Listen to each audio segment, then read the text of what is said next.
to Spring Boot tutorial episode 2. This is my channel Proto. So I will walk you through how to create and run Spring Boot project using one of the popular methods. There are three methods to create a Spring Boot project. The first method is by accessing the Spring Initializer website. In this website, you can type all the required inputs like group ID, artifact ID, version, and the package name, Java version, etc. And you can add dependency also, and you can generate the project very easily. So the second step is using the Spring Boot tool suite, which is a software like Eclipse, to create the Spring Boot project. The third step is, third method is using Spring Boot CLI, a command line interface, a command prompt. Okay? So using that, you can create a Spring Boot project.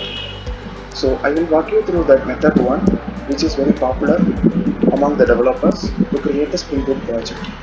So before creating the project, you must know some important terms in order to create a Spring Boot project. The first one is group ID. Group ID is nothing but it is a project group ID or an ID of the organization. Artifact ID.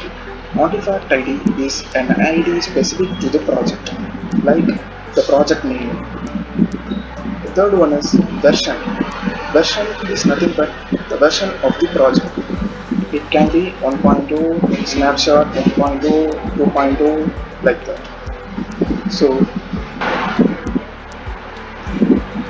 this is the Spring Boot initializer website. So here you can find all the details to be entered, and upon clicking this generate button, the project will be generated.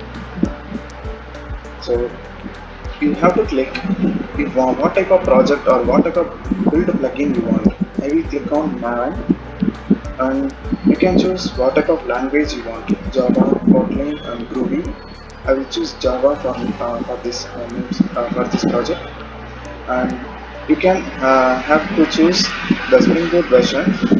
I recommend you to choose the latest Spring Boot version, that is 3.0.5 at the time of creation of this video. So following that, you will have to enter all the project metadata. You will have to type. The first one is group ID. So it is an organization's ID. Okay. So then comes the artifact ID, which is specific to the project, and you can type the name and the description of the project, and upon typing this group name and artifact name, the package name will automatically get added. Right? You can see it gets automatically added, and you have to then choose the packaging structure, whether you want a jar or war file upon creating the package. So I will choose jar, and at last you have to choose the Java version. I will choose 17 for this project. Okay. Then here is the interface to add the dependencies. Whatever the dependencies you want, you can type it here, and you can add JPA. I can add JPA. Right? I will walk you through this dependency section in upcoming videos. As of now, I will generate a simple Spring Boot project. The project gets downloaded. Now I will show you how to run this project. Now the project is imported, so I will explain you how to run this project. As I don't have Java 17 as of now, I have just edited this form.xml file with the compatible Spring Boot version and compatible Java version that I have.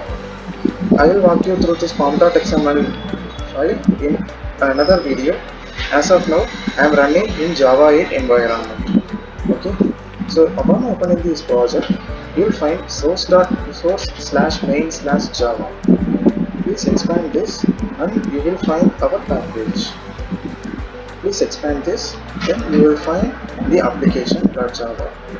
So right click on this and click on run and click on Java application. The project will be running. You can see we started Proto Hub in 2.151 seconds. So this means that your project is successfully run. To ensure that the project is running, I will type SSL message. Okay,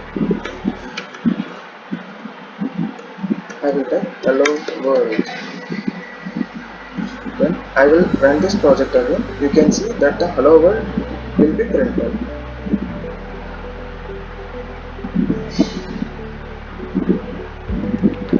As you can see, the hello world gets printed. So this is how you have to run the Spring Boot project.